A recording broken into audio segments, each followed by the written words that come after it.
Olá, alunos! Aqui é a professora Fernanda Carini novamente e na aula de hoje nós vamos continuar com o assunto biotecnologia e meio ambiente.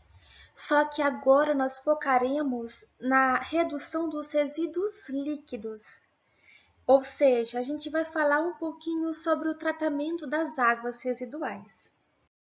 Quando a gente fala de água residual, a gente pensa logo no esgoto, não é mesmo?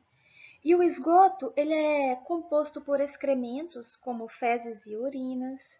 Ele também pode ser composto por águas de uso doméstico, como a água do banho, de lavagem de roupa, etc. Ele também pode ser composto, mas em menor quantidade, eventualmente, por dejetos de origem industrial. Mas o que ocorreria se o esgoto fosse liberado nos cursos de água, sem tratamento prévio? Eu acho que vocês já sabem essa resposta, porque eu já comentei ela com vocês em algumas aulas anteriores. O que aconteceria? Ocorreria a eutrofização, que é aquele processo que nós explicamos no final da aula sobre via biotecnológica. A eutrofização acontece porque acontece um aumento muito grande da quantidade de nutrientes nos corpos de água. E isso vai fazer com que haja um desequilíbrio daquele bioma. Então, o esgoto, quando ele é liberado nos rios, vai aumentar a quantidade de nutrientes naquele ambiente, naquele rio. Ou seja, vai aumentar a quantidade de nitrogênio e de fósforo naquele ambiente. E esse excesso de nutrientes vai fazer com que aconteça uma multiplicação excessiva das algas e de algumas bactérias presentes naquele ambiente. Enquanto essas algas elas crescem excessivamente, elas vão consumindo também excessivamente o oxigênio. Com a falta de oxigênio, alguns peixes e crustáceos que vivem naquele ambiente, eles vão morrer, o que vai aumentar ainda mais a carga orgânica daquele rio, fazendo com que as bactérias anaeróbicas elas se multipliquem, mas vai chegar em um momento em que as populações microbianas elas estarão tão desestabilizadas que não vai ser mais possível manter a vida naquele local. Então, como que a gente pode impedir que isso aconteça? A gente pode impedir que a eutrofização aconteça por meio das estações de tratamento de esgoto, que vão tratar esse efluente e permitir que ele seja liberado sem causar dano para o meio ambiente. As estações de tratamento de esgoto têm um formato similar a esse dessas figuras que eu coloquei para vocês. Elas vão ter tubulações que vão levar o esgoto das cidades para as estações. Elas vão ter tanques com grades para fazer o peneiramento deste esgoto, tirar os resíduos sólidos que são mais grosseiros, que são mais grossos e grandes. Então, vai passar apenas os líquidos por aqui. Vai ter tanques de areia para tirar os resíduos sólidos que são menores, mais pequenos. Vai ter decantadores para decantadores primários e decantadores secundários para permitir a degradação, a biodigestão. Vai ter tanques de aeração para permitir a mineralização desse esgoto, dessa água que está sendo tratada. E ao final de todas essas etapas de tratamento, essa água ela vai ser liberada como água de reuso.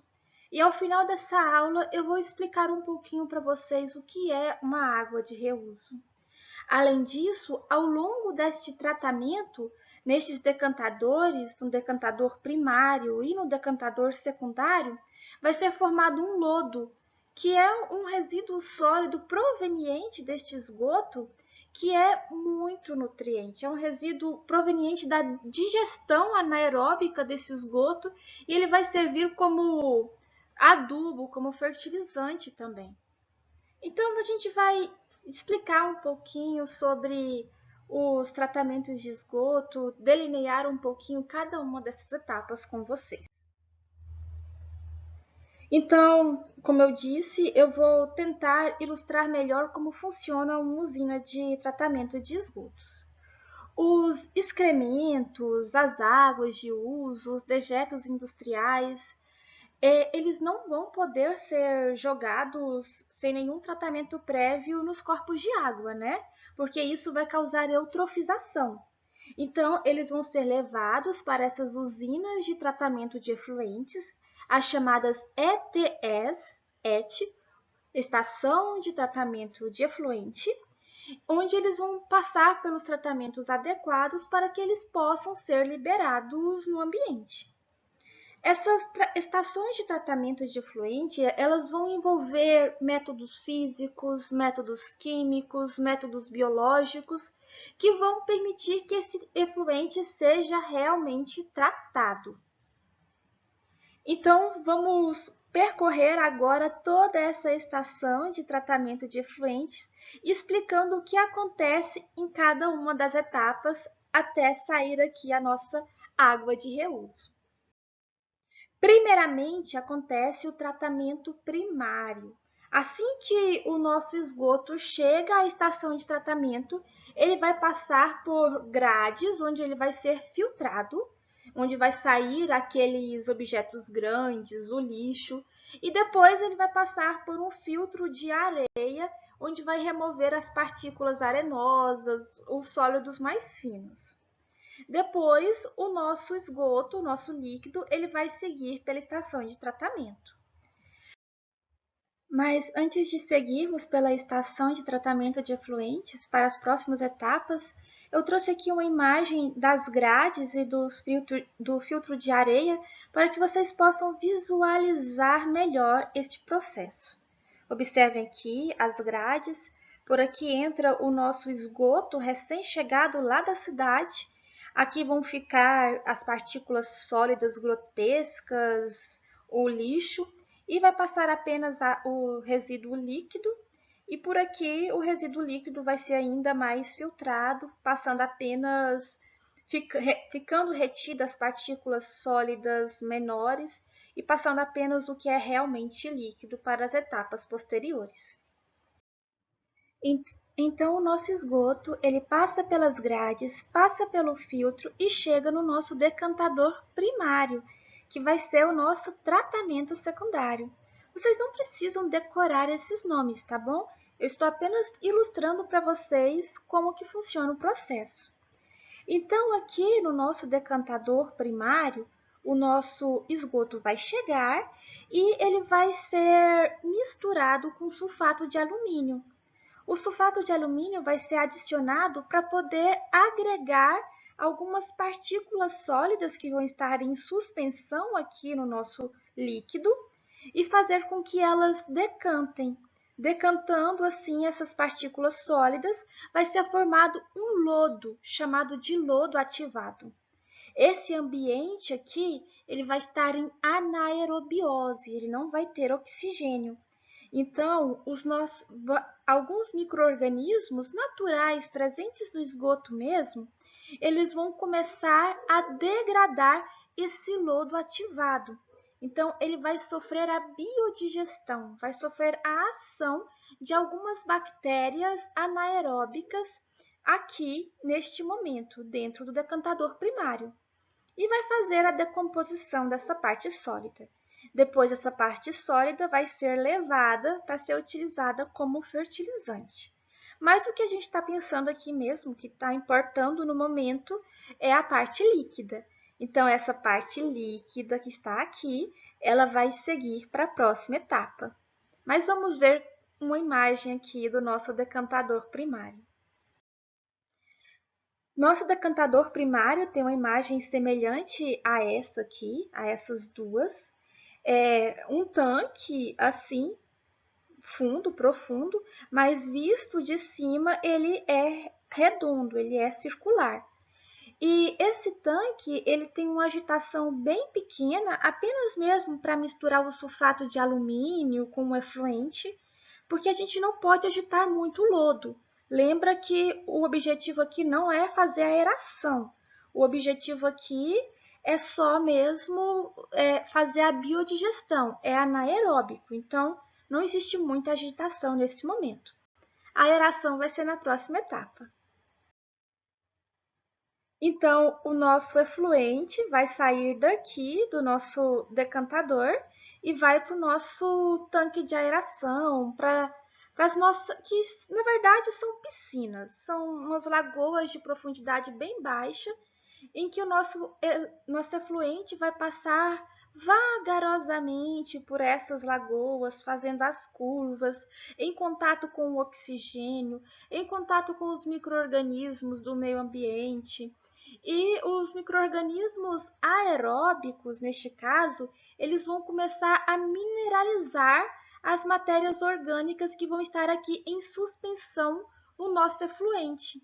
Eles vão começar a degradar os nutrientes que vão estar em suspensão no nosso efluente.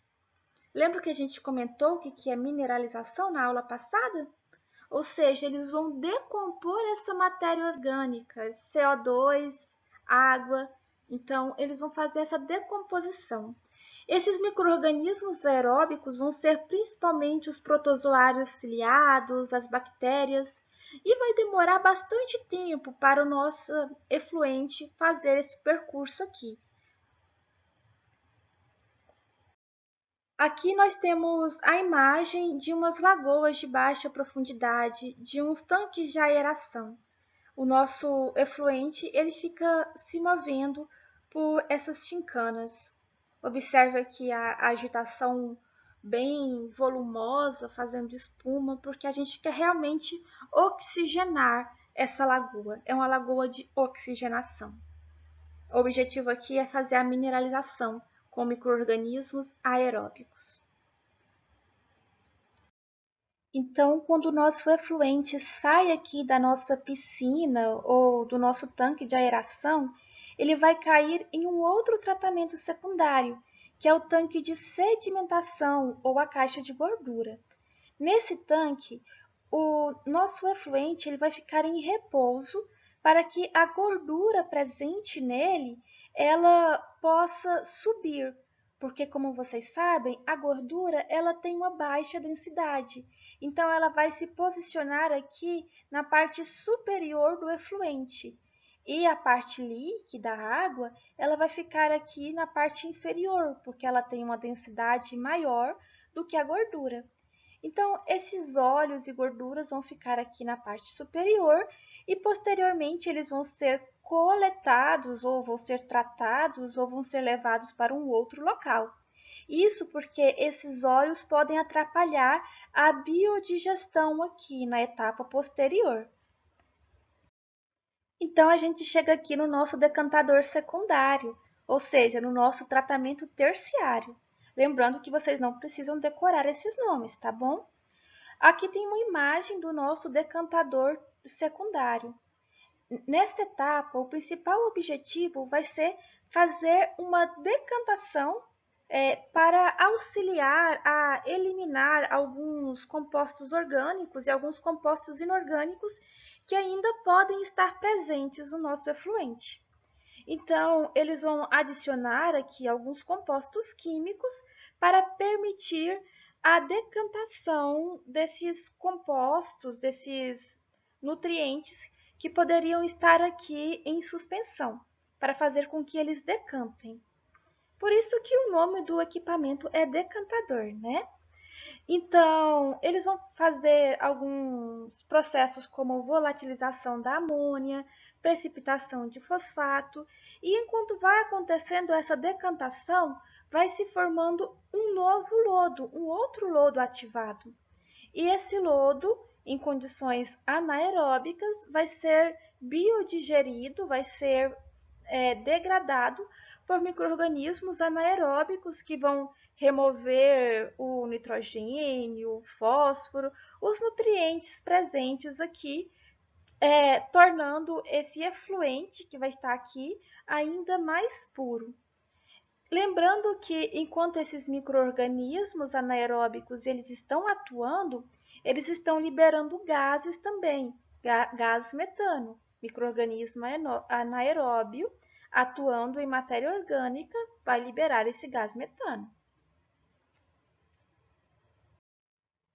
Aí agora a gente vai chegar na nossa última etapa, no nosso tratamento avançado. As degradações microbianas que aconteceram até aqui já diminuíram consideravelmente a carga orgânica e do nosso efluente, já diminuiu bastante. A carga de micro-organismos patogênicos também foi diminuída, mas ela ainda não foi eliminada totalmente. Então, por isso que é feito esse tratamento avançado, que é um dos últimos tratamentos feitos. Em alguns métodos pode ser adicionado cloro, outros pode ser feito irradiação com ultravioleta, em outros pode ser feito um tratamento com ozônio para eliminar esses micro-organismos patogênicos que são recalcitrantes, que permaneceram até o final do processo. E então, ao final deste processo aqui, a nossa água produzida vai ser a nossa água de reuso. Essa água de reuso, ela pode servir para diferentes finalidades que a gente vai comentar posteriormente. Então, a nossa água de reuso, ela não é potável. Ela passou por um tratamento de efluentes, mas ela não é água potável. Então, ela não serve para ser bebida. Ela serve para outras funções, como para lavar carros, veículos, lavar ruas.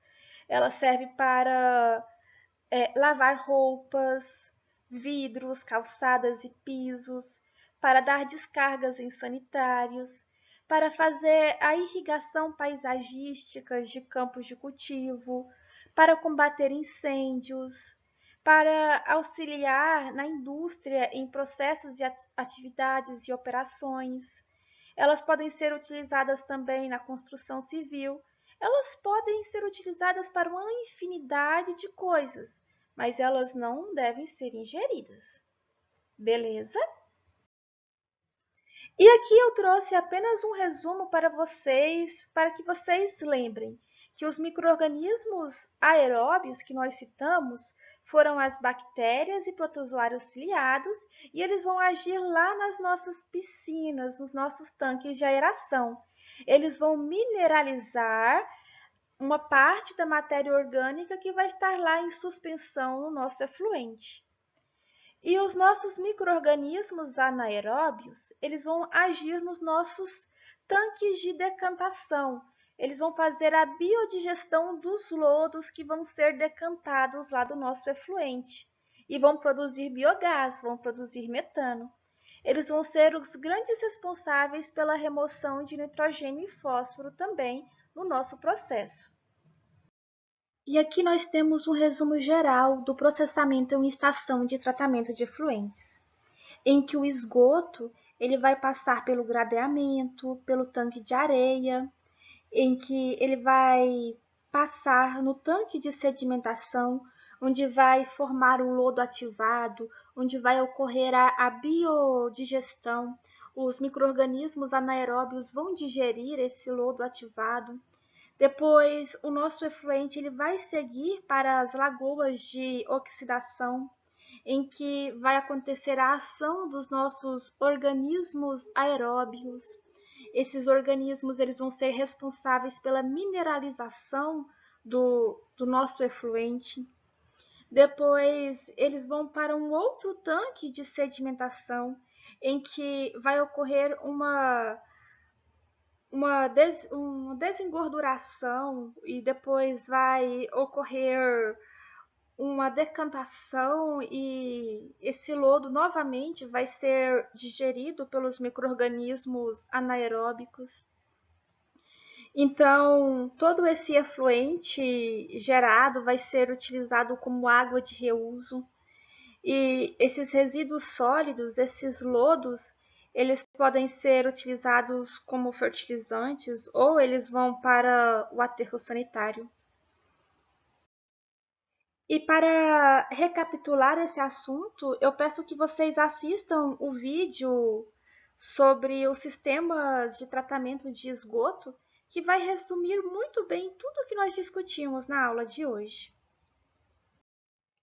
Então, pessoal, o tratamento de efluentes, seja ele doméstico, que é o esgoto que a gente discutiu hoje, sejam eles industriais, é essencial. O tratamento dos efluentes industriais, por exemplo, é fundamental para a população e para o meio ambiente.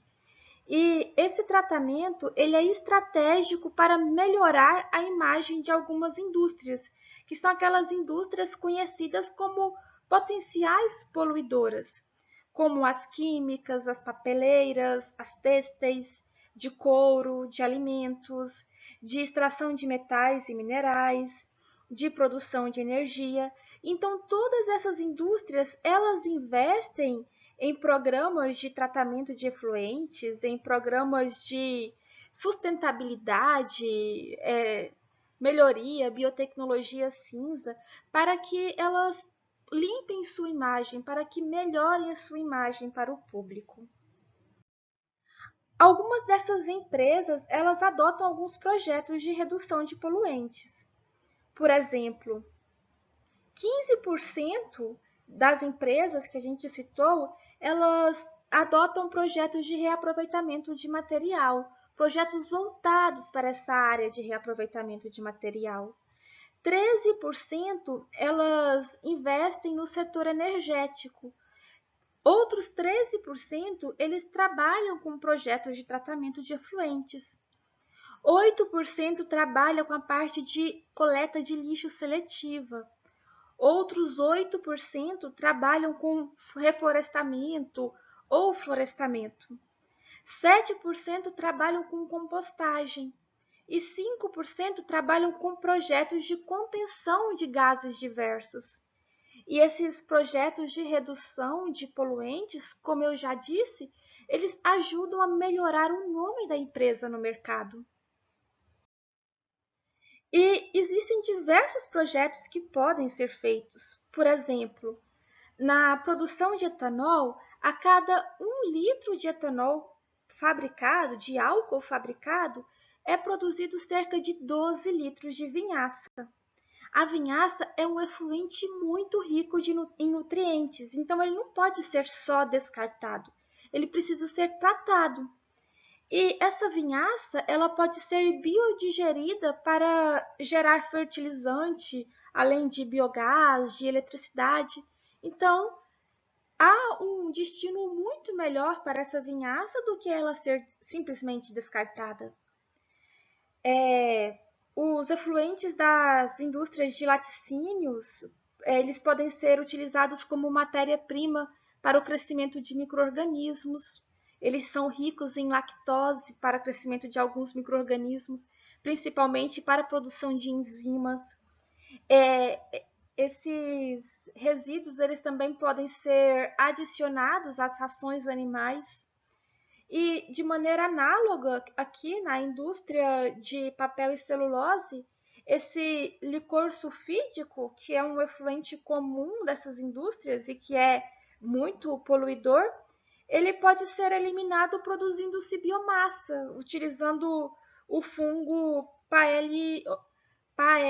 Paecilomyces, que esse fungo consegue consumir esse licor, consegue consumir esse enxofre e produzir algum produto de interesse para a sociedade. Também, em relação aos resíduos gasosos aqui, a gente sabe que esses resíduos são muito produzidos nos processos industriais, mas eles podem ser tratados. Existem etapas de tratamento de compostos orgânicos voláteis, que é feito com filtros biológicos, de diferentes tipos de complexidade, mas que existem estratégias biotecnológicas também para fazer o tratamento destes resíduos gasosos. Então, pessoal, finalizando a aula de hoje, eu vou aproveitar para explicar um pouquinho para vocês sobre a atividade avaliativa dessa semana, a nossa última atividade do bimestre. Então, essa atividade avaliativa é voltada mais para o desenvolvimento sustentável. Vocês já sabem que a biotecnologia está muito associada a esse desenvolvimento sustentável, só que eu quero que vocês meditem como que a biotecnologia poderia auxiliar o meio ambiente. Depois de vocês refletirem sobre todas as práticas, as técnicas que a gente citou, todos os serviços que a gente estudou ao longo destas 3 videoaulas, eu quero que vocês usem muita criatividade e que vocês façam uma tirinha ou uma charge sobre o assunto. Que vocês utilizem muito humor e criatividade, que vocês façam de vocês mesmos, não peguem da internet, e que vocês elaborem uma tirinha ou uma chart explicando como que a biotecnologia poderia auxiliar o meio ambiente. Vocês podem explicar um processo de biorremediação, explicar o processo de vermicompostagem, de compostagem, explicar qualquer serviço da biotecnologia em uma linguagem bem simples, bem tranquila, em forma bem criativa, ilustrativa, com humor, com um pouco de ironia, se for o caso, desenhando uma tirinha ou uma charge. Caso vocês não gostem muito de desenhar ou não saibam desenhar, eu não vou criticar o desenho de vocês nessa atividade. Eu vou criticar o conteúdo científico da atividade de vocês. O que está certo, o que está errado, se vocês realmente conseguiram responder esta pergunta aqui por meio da tirinha de vocês ou da charge. Mas caso vocês não queiram desenhar, vocês podem fazer colagem, podem pegar imagens da internet, fazer balões, escrever mesmo com o teclado, não tem problema. O importante é usar a criatividade. Aí fica ao critério de vocês, se vocês preferem fazer à mão ou se vocês preferem utilizar um software no computador para facilitar esse serviço. Qualquer dúvida em relação à execução dessa atividade, podem entrar em contato comigo que eu estarei à disposição para auxiliá-los. Então, pessoal, era só isso para a aula de hoje. Agradeço a todos por terem escutado até aqui. Qualquer coisa vocês já sabem, entrem em contato comigo. Fiquem em paz e excelente semana a todos.